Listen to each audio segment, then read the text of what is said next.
Buenas tardes, casi, buenos días todavía. Bendiciones a todos. Les invito a buscar en sus Biblias 1 Corintios capítulo 11, que estaremos viendo los versículos desde el 17 hasta el 33.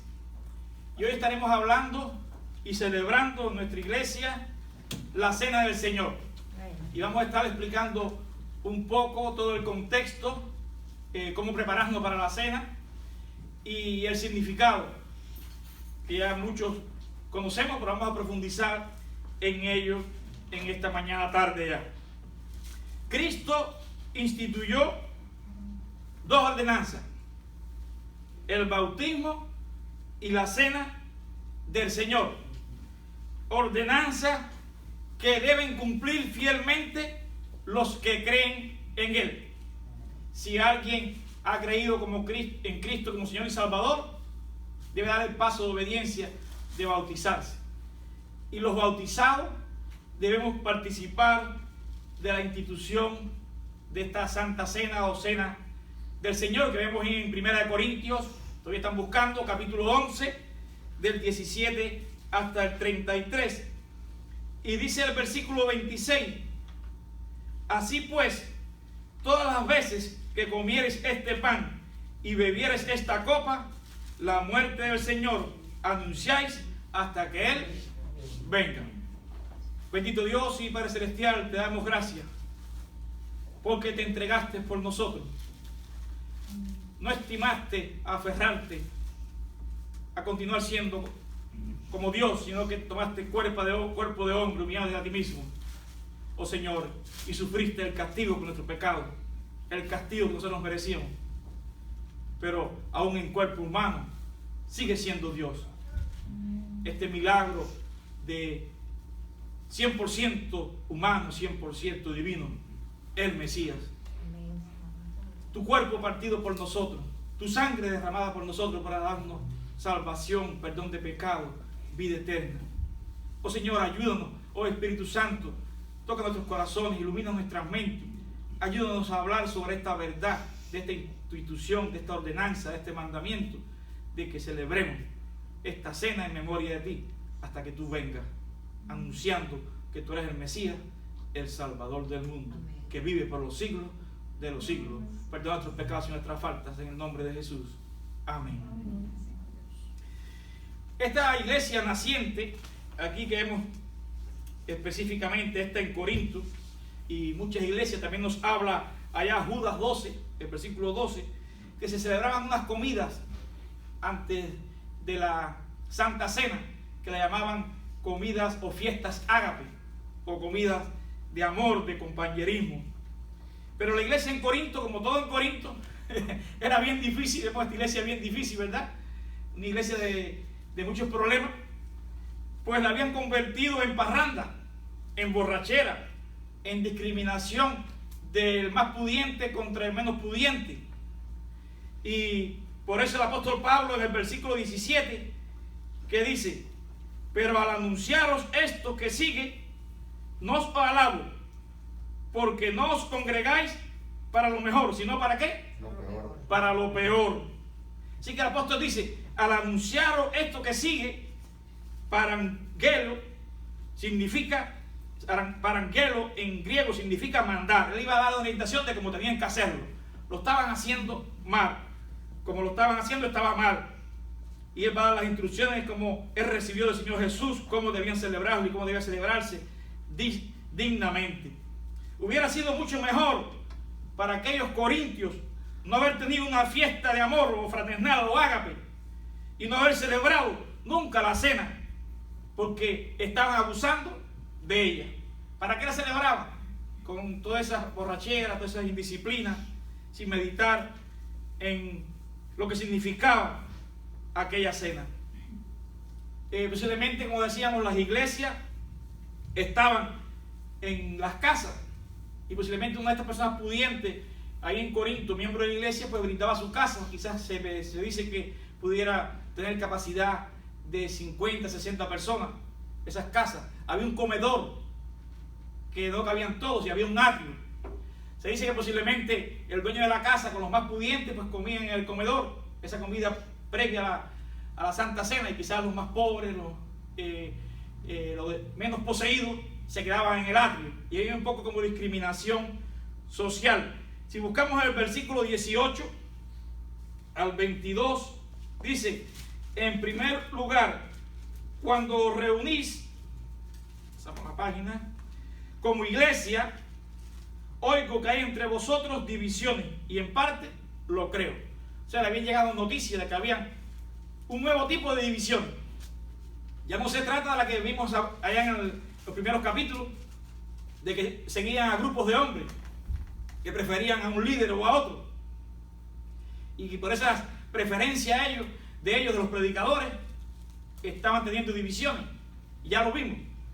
Pero este tipo de división era división por clases, división social, menospreciándose unos a otros, no esperando uno por el otro. Y Pablo dice que le llegó esta noticia, dice: en parte lo creo, todavía le dejó el beneficio de la duda. Y dice: y es preciso que entre vosotros haya divisiones. ¿Para qué? Para que se pongan de manifiesto entre vosotros los que son, ¿qué? Aprobados. Cuando se habla de iglesia, como ya hemos estudiado, significa asamblea, congregación. Y en el Nuevo Testamento nunca se usa para un edificio o lugar de reunión, sino siempre para ¿quién? Los creyentes, donde quiera que estén.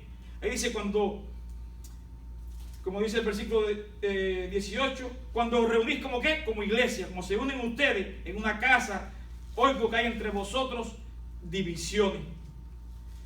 Al parecer, cada vez que los corintios se juntaban, discutían y peleaban. Era un problema esta iglesia, siempre una cosa atrás de la otra. No se podían poner de acuerdo en nada, ni tampoco buscaban servirse los unos a los otros. Tenían divisiones de grupo, libertinaje, como ya estudiamos.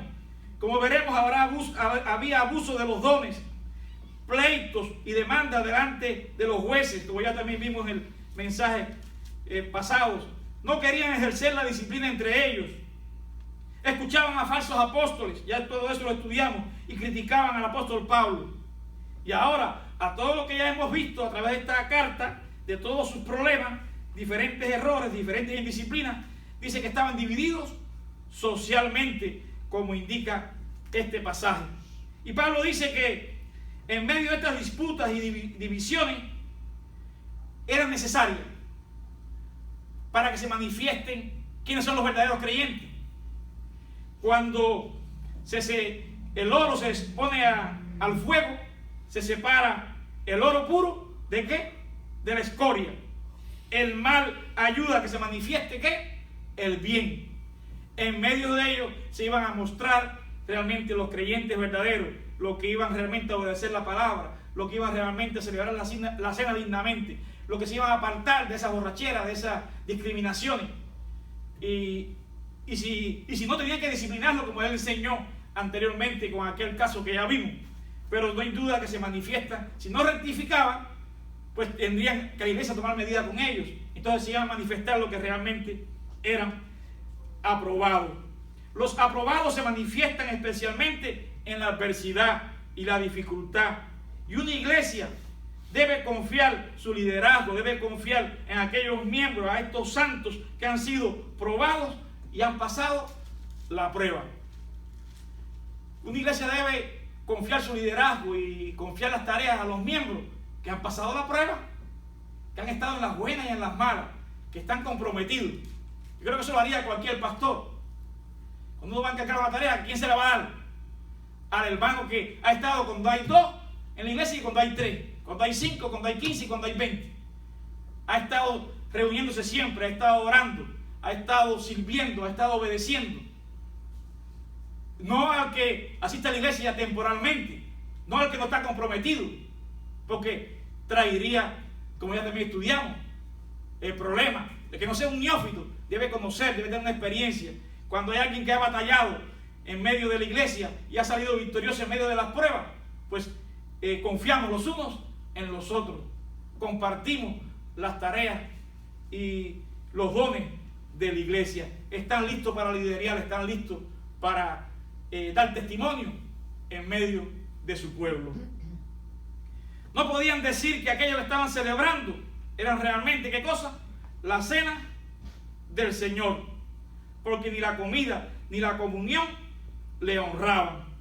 Dice, cuando pues os reunís vosotros, eso no es comer la cena del Señor. Al comer cada uno se adelanta a tomar su propia cena. Y mientras uno tiene hambre, otro se embriaga.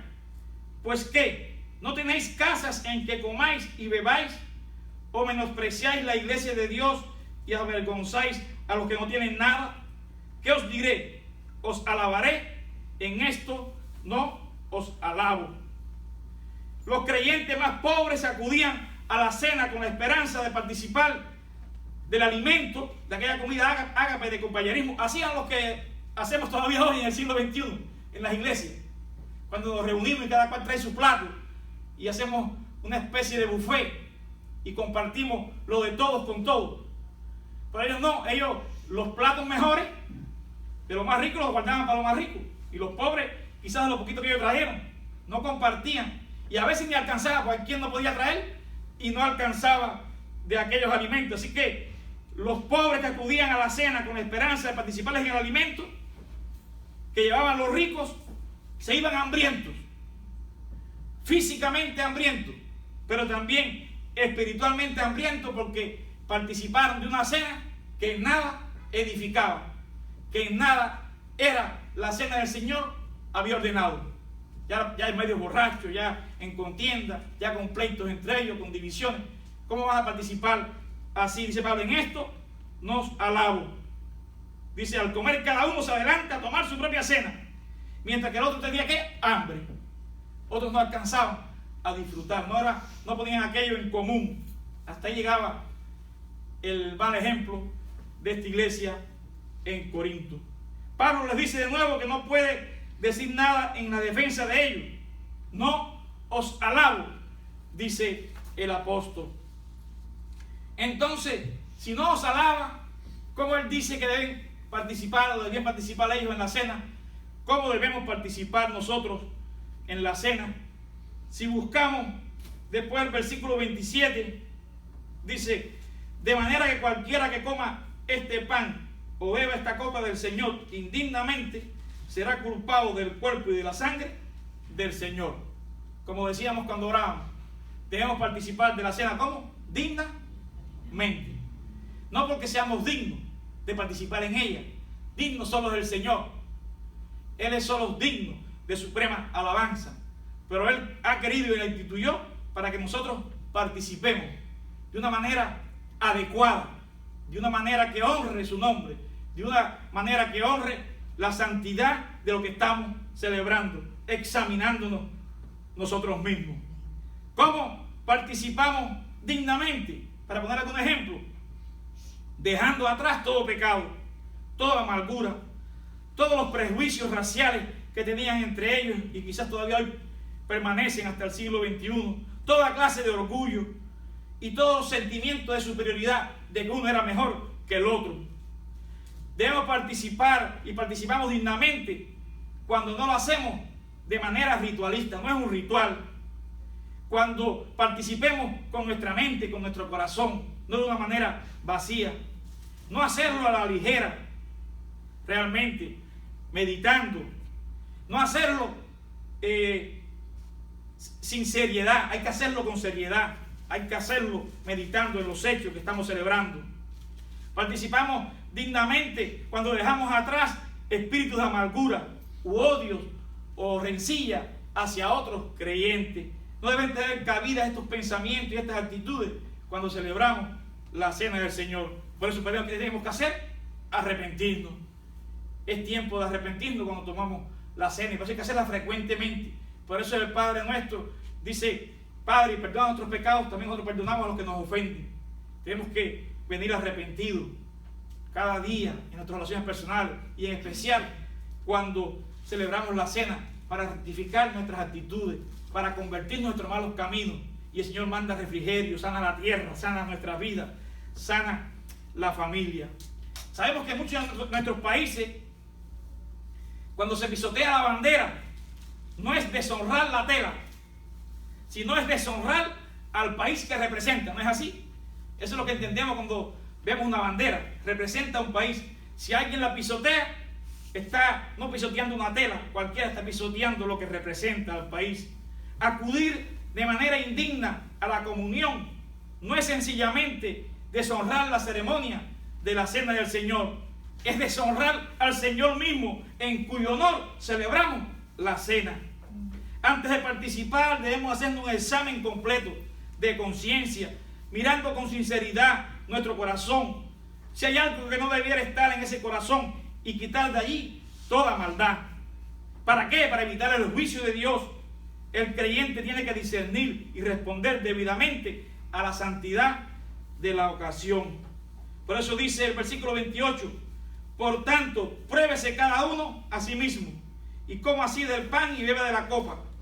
El que come y bebe indignamente sin discernir el cuerpo del Señor, juicio come y bebe para sí. Y muchos han muerto.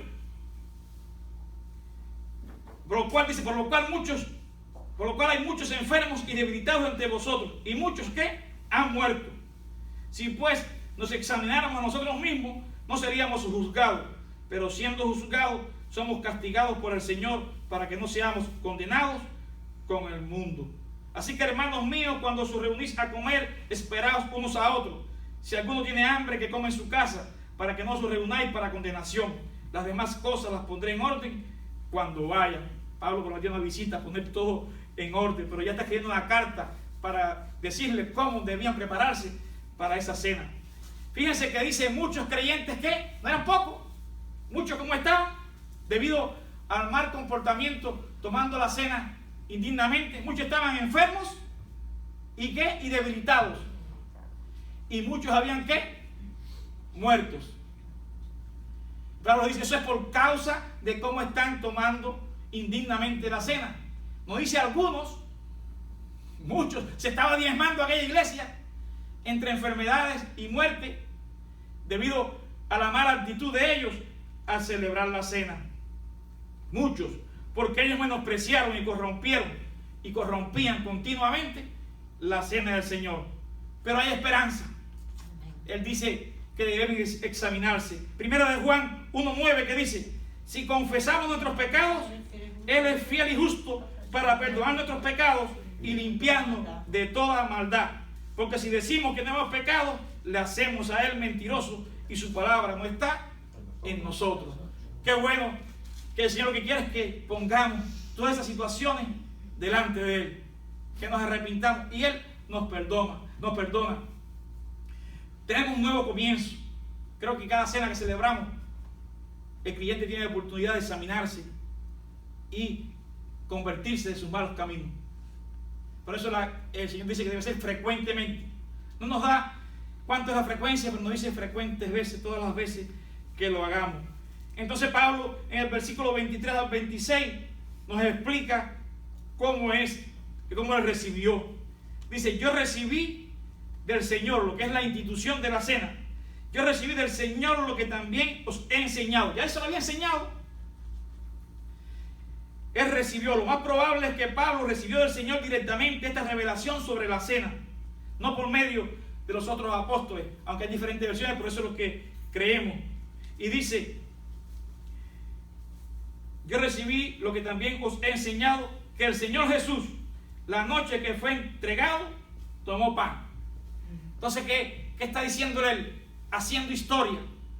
Esta carta se escribió primero, antes que estuvieran listos los evangelios. Los evangelios se escriben después de esta carta. Así que Pablo está dando una prioridad, está dándole una primicia de lo que se iba a escribir después a ellos. Ya estaban conociendo un poco de la historia, diciéndole, esto el Señor me lo dijo, cómo él celebró la última cena, como la noche antes de ser entregado, y explica que después los evangelios también dan detalles de ello. Nos da el escenario histórico que muchos de los creyentes no habían llegado a conocer, porque, como les he explicado, ninguno de los evangelios todavía estaba escrito. La última cena se acostumbraba, fue en la Pascua, conocida Pascua judía, cuando el Señor se reúne con sus discípulos. Dios instituyó la Pascua cuando liberó a su pueblo de los 400 años de esclavitud en Egipto. Y Jesús transformó la comida de la Pascua en una liberación infinitamente superior que Él vino a traer, de la cual la Pascua aquella antigua era solo una prefiguración de lo que iba a ser Cristo. Aquella Pascua celebraba la libertad del pueblo de la esclavitud en Egipto, que prefiguraba la libertad que el Señor vino a ofrecer del pecado a la humanidad, que nos saca de las garras del faraón, de las garras del enemigo, de aquella tierra de pecado, y nos trae la libertad en Cristo. Un nuevo sentido del significado de la Pascua. Comenzaba esa última cena, para darle un contexto histórico de lo que Jesús hizo y lo que hacían los judíos cuando celebraban la Pascua. Comenzaba con la bendición del anfitrión. Cada hogar debía reunirse, tomar un cordero, sacrificarlo, comer ese cordero. El anfitrión pronunciaba sobre la primera copa de vino tinto y luego la pasaba a todos los presentes. El anfitrión del hogar con la familia, a algunos invitados que quizás se invitaban porque ellos no tenían para sacrificar un cordero, pues a veces se invitaban a la familia, porque había que comérselo completo, debía comerse en aquella comida. Entonces el anfitrión daba una oración de bendición y pasaba la primera copa.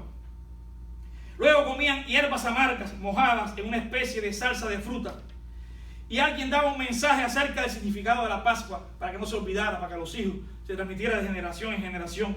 Luego cantaban una parte de un himno, el de Jalel, compuesto por los salmos 113 a 118. Cantaban una parte de esos salmos y se pasaba a la segunda copa. El anfitrión partía el pan sin levadura y lo pasaba a los presentes. Luego tomaban la comida propiamente dicha, comían, la cual consistía en el cordero pascual asado.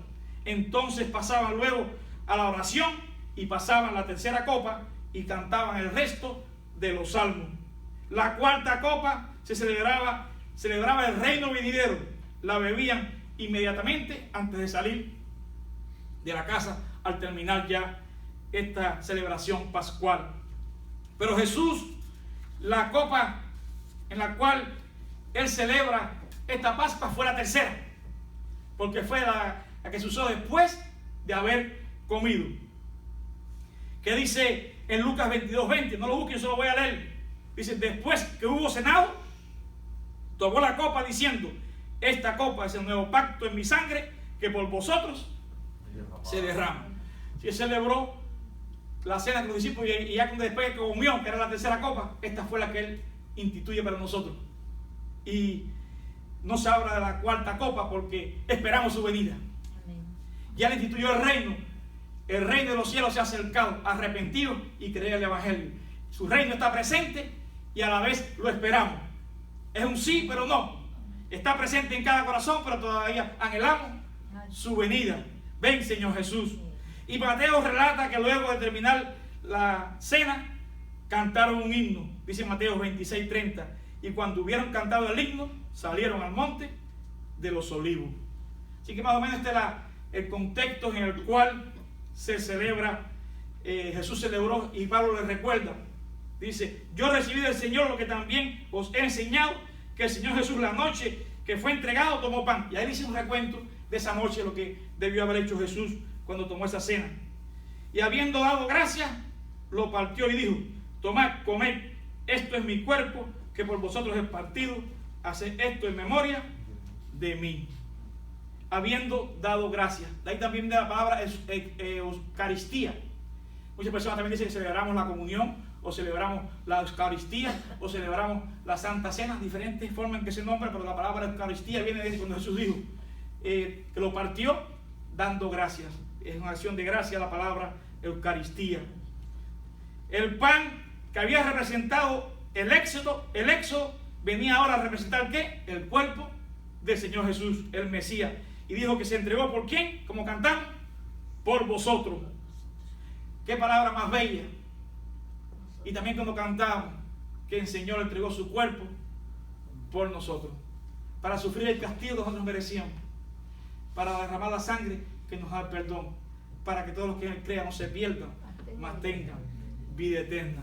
La copa que había representado la sangre del cordero que se untaba en los dinteles y en los postes, venía ahora a representar la sangre del Cordero de Dios derramada por la salvación del mundo, para perdón de pecado, para salvación de los que crean en Él. Un nuevo pacto. Nosotros ahora comemos el pan y bebemos la copa, no para recordar los hechos de la liberación de Egipto y el cruce del Mar Rojo y el éxodo, no. Comemos el pan y bebemos la copa para recordar a la cruz, su sufrimiento en la cruz y a nuestro Salvador. Es un nuevo pacto. Por eso dice: asimismo tomó también la copa después de haber cenado, diciendo: esta copa es el nuevo pacto en mi sangre. Haced esto todas las veces que la bebáis en memoria de mí. Así pues, todas las veces que comáis este pan y bebáis esta copa, la muerte del Señor anunciáis hasta que Él venga. Dice: haced esto todas las veces que la bebieres, ¿en qué? En memoria de mí. Es un mandamiento, dice, haced, que brota de los labios del Salvador, nuestro Señor. Debemos aprovechar cada oportunidad que se celebre la cena para cumplir con este mandamiento que el Señor nos dio, con esta ordenanza que nos dejó, de esta oportunidad de recordar sus hechos de redención en la cruz, su resurrección, su victoria, lo que hizo por nosotros. Participar en la cena del Señor no es una opción para los creyentes. Debemos tener la comunión de forma regular, si es que queremos ser fieles al Señor, que nos compró por medio de ese acto redentor y que somos llamados a recordar con frecuencia. Fíjate que no dice la vez o la ocasión en que la celebremos, sino lo dice en plural, las veces, como dice ahí. Así pues, todas las veces. Se espera que celebremos muchas veces, no un acto aislado. El Señor nos conoce y sabe que a veces somos un poco faltos de memoria. Necesitamos recordar, interiorizar todo su amor por nosotros, que no nos olvidemos de su amor. Y eso es lo que queremos hacer todas las veces que celebremos esta ocasión, porque es un acto recordatorio que con frecuencia deberíamos celebrar, porque podemos olvidarnos. No se establece una frecuencia, pero es una fiesta permanente. Podemos celebrar la comunión tantas veces como estemos dispuestos a recordar y proclamar la muerte de Cristo. No hay una frecuencia, pero ¿cuándo lo deberíamos celebrar? Todas las veces que en nuestro corazón estemos dispuestos a recordar y celebrar lo que el Señor hizo por nosotros. ¿Cada qué tiempo estaremos dispuestos a hacerlo? Debe ser una celebración nacida del corazón, en obediencia al mandamiento. ¿Cada qué tiempo estaremos dispuestos a recordar y proclamar esta verdad? Quinquenalmente, cada 5 años. Esa es la frecuencia que queremos hacerlo. Trienalmente, cada 3 años. Bienalmente, cada 2 años. Anualmente, cada año. Cada 6 meses. Cada trimestre. Cada mes. Cada semana. Cada día. Las iglesias toman diferentes tiempos para celebrar, pero debe ser algo frecuente. Dice las veces que lo hagamos, lo hacemos en memoria de Él. No debería ser tan aislado, en el cual el creyente no tenga oportunidad de recordar estos hechos, examinar su vida, arrepentirse, volver a los caminos del Señor en obediencia y fidelidad. No creo que se deba dejar pasar mucho tiempo. Para los hebreos, ¿por qué digo esto? Porque para los hebreos recordar significa mucho más que sencillamente hacer memoria. Cuando Él dice hacer esto en memoria de mí, lo que está diciendo, a veces entendemos que es memorizar, es mucho más que eso. Recordar verdaderamente es rebuscar en tu propia mente, recuperar todo lo que se pueda de la realidad y el significado de ese suceso y experiencia.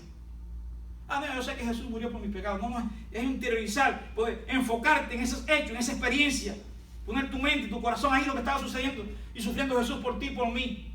Cuán grande amor, incomparable amor. Es que nos identifiquemos con ese sufrimiento, con ese amor de por qué lo hizo, el significado que para qué lo hizo.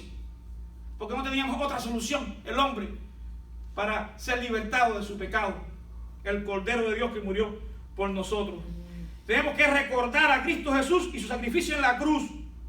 Volver a vivir con Él su vida, su ministerio de 3 años. Que todas esas cosas las recordemos. Su agonía, su sufrimiento. También es un recordatorio de que nuestro Señor viene otra vez. Porque Él nos pide que recordemos su muerte. ¿Hasta cuándo? Hasta que Él venga. También estamos diciendo cuando celebramos la cena que el Señor vive por los siglos de los siglos, que venció la muerte, que resucitó y viene otra vez por su iglesia. Es tiempo de salvación, es tiempo también de que no ha conocido a Cristo, acepte este regalo de salvación. Si alguien me escucha después por los medios de internet y sociales, porque luego no habrá tiempo. Cuando venga el Señor Jesús, si no les has aceptado, entonces todas las rodillas confesará que Jesucristo es el Señor.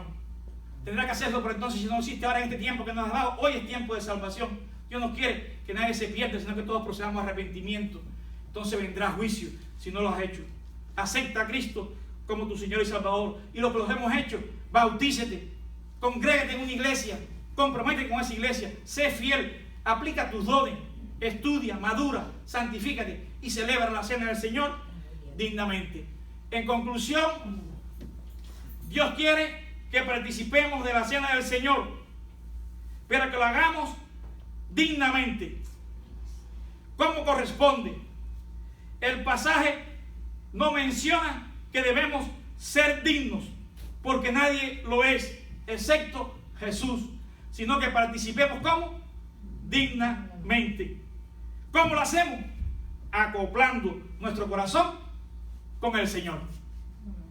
Y eso es lo que queremos hacer ahora, cuando terminemos el mensaje. Acoplemos nuestro corazón con el Señor. Celebremos la cena dignamente. Que el Señor nos bendiga. Muchas bendiciones.